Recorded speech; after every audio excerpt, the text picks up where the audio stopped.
તત્વ અને પરમત્વની જે ભૂમિ છે એવું ગિરનાર ક્ષેત્ર, ગિરનારના ખોળે વસેલા અમારા ભવનાથ મહાદેવની સાનિધ્યમાં આજ રોજ ધજા ચડાવી નોમને દિવસે અને મહાશિવરાત્રી મેળાનો પ્રારંભ કરવામાં આવેલ છે। આ મેળાની ખૂબી એ છે કે જ્યાં ધનનું મહત્વ ઓછું અને અન્નનું મહત્વ વધી જાય।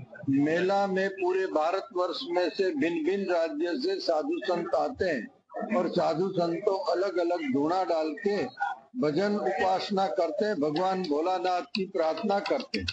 और शिवरात्रि के मेले के अंदर करीब 12 से 15 लाख पब्लिक जो है इकट्ठी होती है। 4 દિવસના મેળાની અંદર ઓછામાં ઓછા 15 થી 17 લાખ માણસો આવતા હોય છે।